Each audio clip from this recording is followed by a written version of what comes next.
Okay, here we're going to look at Alan's January 18th, 2015 evaluation. Here's Alan running full speed, followed by half speed, and then you'll see Alan at 10% speed, and we will break this down frame by frame. We're going to start from the top and kind of work our way down. As he accelerates here, we're going to stop him probably just about a couple yards out right here. And we're going to look at a couple things. The first thing we're going to look at is his alignment, designated by the red line. His alignment is actually really good here, and you can see how that line splits his two eyes. So everything is in perfect position with that. His hands are a little bit too low. He needs to get them all the way up to his eye to get maximum acceleration. It's kind of like swinging on a swing and stopping your legs short. You want to extend them all the way out. Same thing with the arms, keeping them connected to the body and getting them up all the way to the eye. So that's going to be really important for him. That'll help him with his acceleration a little bit. Going forward a little bit more, and we're going to take a look at his hands again. What he does is he has a tendency to ball his hands up and kind of tense them up. So what we want to do is keep those a little bit more loose and fluid. I think that will allow his arms to come up a little bit more and also allow them to be a little bit more connected to his body. He also kind of holds his breath at times when I've watched his video over and over. So he needs to just be more relaxed with his running.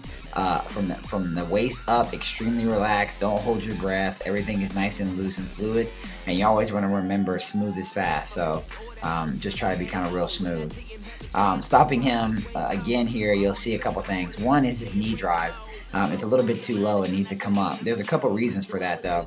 He's kind of poking his butt out, and then he sticks his chest over his legs, and what that does is it actually forces his legs to go down. So we need to get him to tuck in his pelvis more, and that'll straighten him out a little bit more upright and allow that knee to come up a lot easier and allow it to come up a little bit higher, which will help elongate his stride and increase his speed. Going for a little bit more, we're going to stop it again right about here, and we're going to take a look at this. You can see how his foot is extremely twisted out, and when he twists his foot out, his knee and his hip also kind of have to follow because they're connected. This can cause what we call an overuse issue. It can cause a lot of ligament damage. It can cause all kind of stuff to happen. So what we need to do is really work on getting this foot straightened out. So everything should be straight: kneecap, hip, and the foot should be following that green line. There's a lot of slow motion drills that we can do to work on fixing that, but if not, maybe his track coach can help with that as well. I'm not sure. Going forward, his vertical leap is 20 inches. We definitely want to get the vertical and the standing broad jump to be as big as they can, because this will help with the speed. An explosive person is always a quick and fast person, so those are two stats that we kind of want to keep an eye on. 6'3" on the standing broad jump, which is also a good score. It's him exploding out using his arms. So good. So 6'3" there. And again, those two are definitely one we want to keep an eye on. Lateral speed.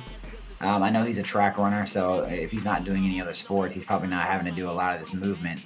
16 reps is a little low for his age, but again, he's not really focusing on that, so that's not a big key for us here with his cross country and his 800 meters. So definitely could fix his hips and the way he moves, but again, I'm not sure how much time we want to kind of dedicate to this issue, only because of what he's doing with his sports. So we're going to go ahead and move forward a little bit more and take a look at his baseline, his scores. And right here, we'll take a look, and you'll see his strength is really good. Great balance. Sit-up strength was great. Push-up strength was great. Again, his lateral was a little down. His vertical and his standing broad jump, again, also a little low. And again, probably due just because of the sport that he's playing and what he's doing. His 10 yards is decent. He's not a sprinter, so we don't expect those numbers to be super low.